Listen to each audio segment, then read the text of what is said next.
Prime time തുടരുകയാണ്. കോട്ടയം ചങ്ങനാശ്ശേരിയിൽ 11 കൊല്ലമായി വ്യവസായിയുടെ കെട്ടിടം റെഗുലറൈസ് ചെയ്ത് നൽകുന്നില്ലെന്ന പരാതി ഉയർന്നിരിക്കുന്നു.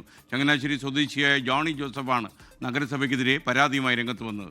ഉദ്യോഗസ്ഥർ മനഃപൂർവ്വം കാലതാമസം വരുത്തുന്നുവെന്നാണ് അദ്ദേഹത്തിൻ്റെ ആക്ഷേപം. 24 prime time breaking news. Changanassery SB കോളേജിന് മുൻവശത്തുള്ള ജോണി ജോസഫിന്റെ കെട്ടിടമാണ് ചുവപ്പ് നാടയിൽ കുടുങ്ങിക്കിടക്കുന്നത്. 2008 MC റോഡ് വികസനത്തിന് വേണ്ടി ജോണി ജോസഫ് സ്ഥലം വിട്ടു നൽകിയിരുന്നു. അന്നുണ്ടായിരുന്ന കെട്ടിടത്തിന്റെ പകുതി അതിനായി പൊളിച്ചു മാറ്റുകയും ചെയ്തു.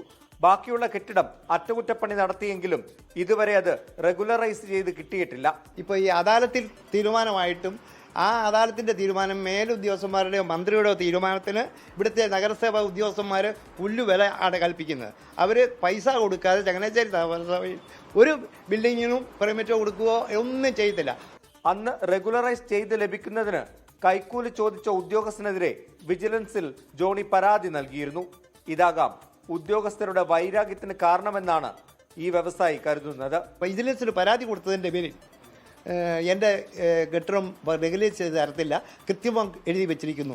എവിടെ? റവന്യൂ സെക്ഷനിലും എഞ്ചിനീയറിംഗ് സെക്ഷനിലും. എൻ്റെ ഫയൽ നഷ്ടപ്പെട്ടു, അവർ മാറ്റിക്കളഞ്ഞു. എൻ്റെ ഫയൽ 2013 കൊടുത്ത ഫയലില്ല ഇപ്പം. കെട്ടിടം റെഗുലറൈസ് ചെയ്യാൻ അദാലത്തിൽ നിന്നും അനുമതി ലഭിച്ചതാണെന്നും ജോണി ജോസഫ് പറയുന്നുണ്ട്. അതേസമയം കൃത്യമായ അനുമതികൾ വാങ്ങാതെ കെട്ടിടം നിർമ്മിച്ചതാണ് പ്രശ്നത്തിന് കാരണമായതെന്നാണ് നഗരസഭയുടെ വിശദീകരണം. പ്രശ്നം പരിഹരിക്കാനുള്ള ശ്രമങ്ങൾ തുടരുകയാണെന്നും നഗരസഭ വ്യക്തമാക്കുന്നു. 1-2 15 വർഷമാണ് ഒരു വ്യക്തി നഗരസഭയുടെ വാതിൽ കയറിയിറങ്ങിയത്. പിടിവാശി മാറ്റിവെച്ച് പ്രശ്നം എത്രയും വേഗം പരിഹരിക്കണമെന്ന ആവശ്യമാണ് സമൂഹത്തിൽ നിന്നും ഉയർന്നു വരുന്നത്. കോട്ടയത്ത് നിന്ന് അരുൺ നീണ്ടൂരിനൊപ്പം ടോബി ജോൺസൺ, 24.